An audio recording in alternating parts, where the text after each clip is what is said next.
I'm not quite sure what that something is, but it was in fact something. Correct me if I'm wrong, but I gotta talk it out. And I feel like I don't even have all the pieces, okay? There's two old guys whose names I don't remember. First old guy that Lain was talking to in The Wire, who ended up, I guess, like going to sleep or dying while she's talking to him. I have no clue. He gathered all these kids up that had like extra brain power. I don't know how to describe it. Anyway, he took them, hooked them up to a machine, tried to harness their brain power. And it was a lot of energy. I can't remember what happened with the energy, but Lain was like, and what were you going to do with that energy? What happened? I don't know. But he was like, oh, I've done something bad, and tried to destroy all his stuff.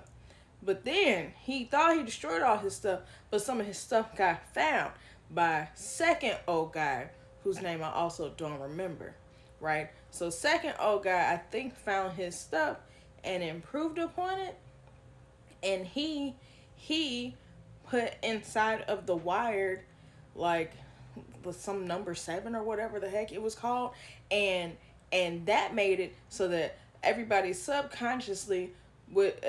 already kind of subconsciously connected, but then it helped for them to subconsciously connect to each other and the Wired better, right? And that thing that he put inside of it, I think that thing is Lain. So the whole time Lain's just computer software. And so the whole time, everybody's tricking her and playing her into being the software that she is, and breaking down the barrier between the Wired and the real world.